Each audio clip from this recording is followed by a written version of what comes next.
थी कि हमने अपने नौजवानों को कंट्रोल किया हुआ है, अगर कंट्रोल से बाहर हो गए तो हुकूमत के लिए बड़ी दिक्कतें पेश आ जाएंगी।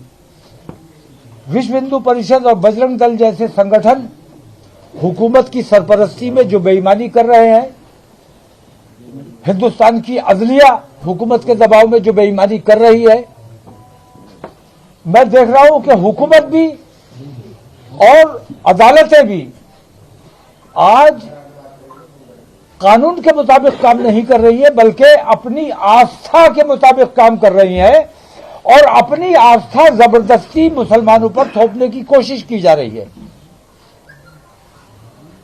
मैं ये कहना चाहता हूं कि अगर ये जुल्म ज्यादती इसी तरह जारी रहा, विश्व हिंदू परिषद और बजरंग दल जैसे आतंकवादी संगठनों को कंट्रोल नहीं किया गया तो मुल्क के हालात खराब होने का अंदेशा है, जो हम किसी कीमत पर नहीं होने देना चाहते। आज अगर हमारे मुल्क में अमन है, शांति है, उसकी वजह सिर्फ यह है कि हमने आज तक उन गुंडों, उन बदमाशों, उन आतंकवादियों का जवाब नहीं दिया है। जिस दिन हमारा नौजवान जवाब देने पर मजबूर हो जाएगा, उस दिन मुल्क के हालात खराब हो जाएंगे। इसीलिए मैंने, जैसे आपने देखा होगा कि गीजर में सेफ्टी वॉल्व लगा होता है, लावा अंदर अंदर बहुत पनप रहा है, बहुत बड़ा ब्लास्ट हो सकता है। मैंने ये छोटा सा काम करके लोगों के जज्बात को कंट्रोल करने की कोशिश की है और सेफ्टी वॉल्व का काम किया है। मैंने उस प्रेशर को दूसरे रास्ते से निकाला है ताकि वो जो हमारे शहर का अमन खराब ना हो। हुकूमत को हमारा इसमें साथ देना चाहिए। अगर हुकूमत दंगा और फसाद चाहती है तो हम तैयार हैं, न पुलिस की लाठी से डरते हैं, न गोली से डरते हैं, लेकिन हम अपने शहर के अमन से और अपने देश के अमन को बनाए रखना चाहते हैं, इसलिए हमने जवाब दे दिया है। मेरी मांग यह है कि मुफ्ती सलमान अजहरी को फौरन रिहा किया जाए और ये जो बुलडोजर की कार्रवाई चल रही है, असल में मैं बुलडोजर की कार्रवाई की मुखालफत इसलिए कर रहा हूं कि ये कोर्ट का काम पुलिस ने अपने हाथ में लिया हुआ है।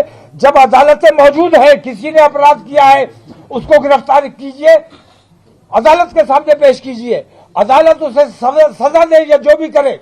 लेकिन पुलिस जो बुलडोजर चला रही है, हुकूमत जो बुलडोजर चला रही है, इस बुलडोजर के खिलाफ सुप्रीम कोर्ट को सख्त संज्ञान लेना चाहिए। लेकिन मैं ये देख रहा हूं कि कहीं ना कहीं सुप्रीम कोर्ट जैसी संस्था सरकार के दबाव में काम कर रही है और ये हमारे देश के लिए बेहद घातक सिद्ध होगा।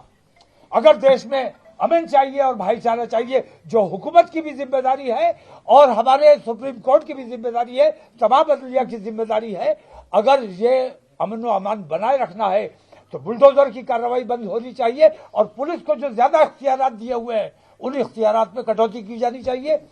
जो बेईमानी की गई है, उन बेईमानियों को वापस किया जाना चाहिए। उत्तराखंड में जो बवाल हुआ है, हल्द्वानी में थाना फूंक दिया गया, वहां उत्तराखंड में जो कुछ हुआ है, हल्द्वानी में जो कुछ हुआ है, जिम्मेदार उसके लिए कौन है?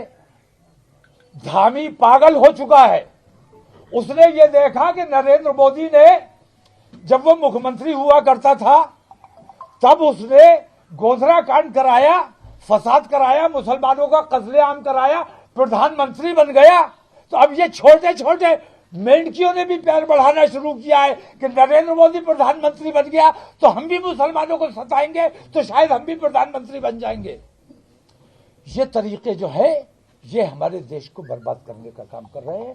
अब किसी किस्म का बुलडोजर बर्दाश्त नहीं किया जाएगा।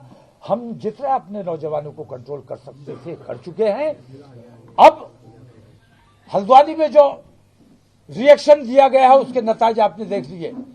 अगर जबरदस्ती वहां बुलडोजर ना चलाए, धामी उसका जिम्मेदार है, धामी के खिलाफ FIR होनी चाहिए, उसे गिरफ्तार किया जाना चाहिए और जिन लोगों की वहां संपत्ति नष्ट हुई है, उन लोगों की संपत्ति, धामी की जायदाद जब्त करके उससे उसकी भरपाई की जानी चाहिए।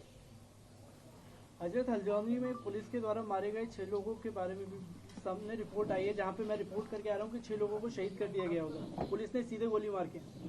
पुलिस सीधे ही गोली मारेगी? पुलिस पैर पे गोली नहीं मारेगी।